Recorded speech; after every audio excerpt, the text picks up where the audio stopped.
The next speaker I'd like to call upon, certainly a councillor from the Shakin Band, I'd like to call upon Councillor Johnny Joe.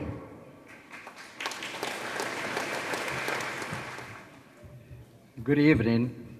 I was told not to spend all evening talking, so I'll just get right down to it, and I'll get through in size 8 minutes. I guess I'll start over when I first get to know Gordon. I don't know the year because it's so long ago, but I can remember early mornings when we in the Williams Lake Stampede. So there'll be a little story about that.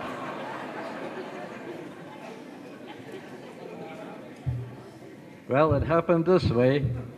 I think, is Don Moses here? No? Oh, well, we can talk about him then.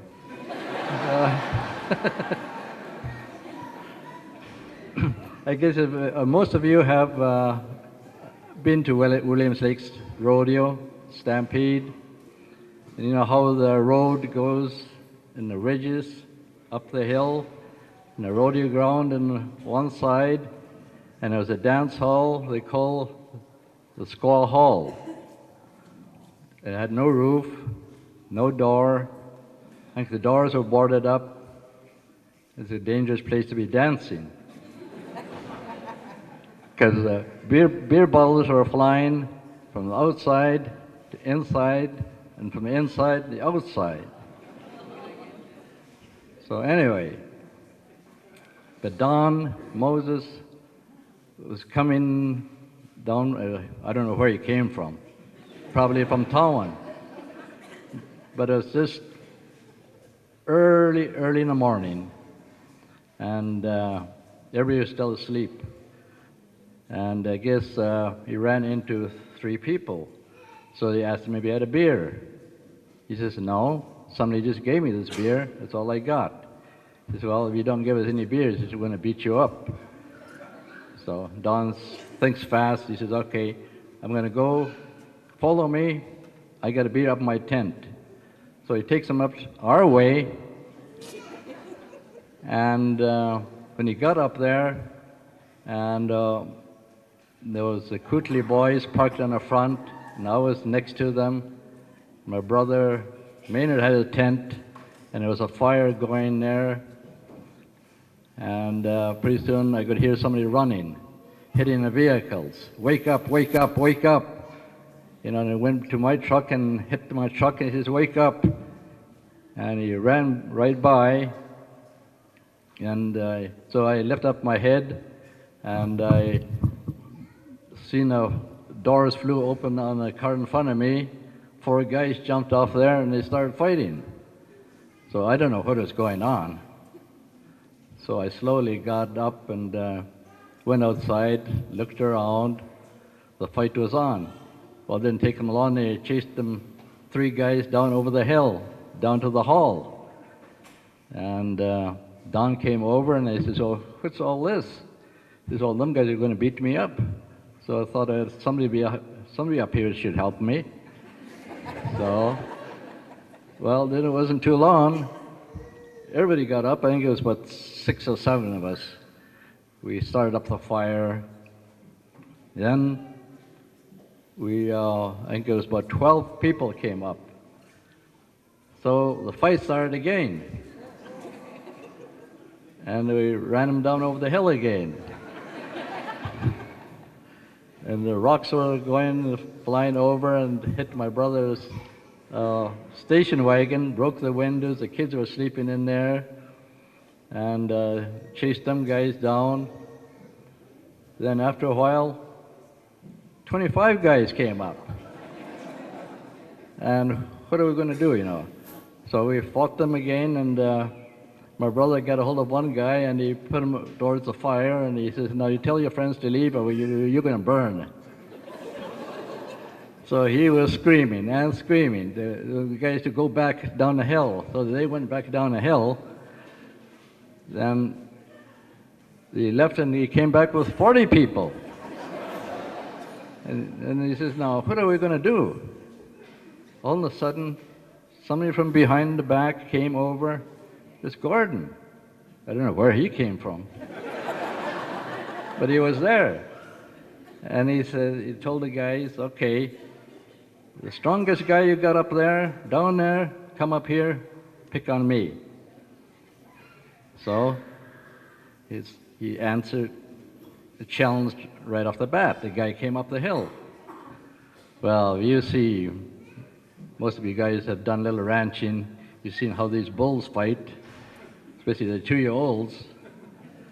You know, well, the fight started.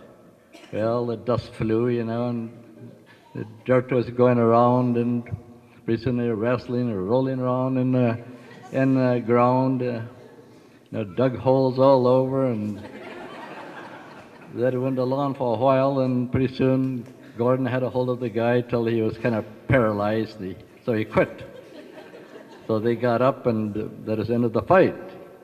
And I never thought too much about it till a few days, a week after, I started thinking about this fight. I said, you know, Gordon, he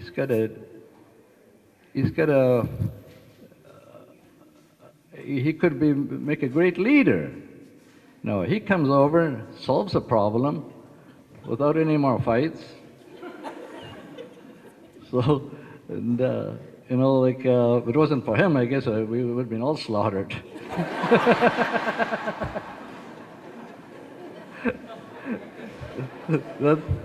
That's when I first got to know Gordon. You know, then after he got into the council, and I think he's been in the council for, I don't know, 27, 28 years or something. But I've been in there for 25 years, and we've worked together in a lot of projects and stuff. And I guess his latest project was Nickel Native Lodge. I and Josie Saddleman, George's mother, was a counselor for Upper Nicola Band.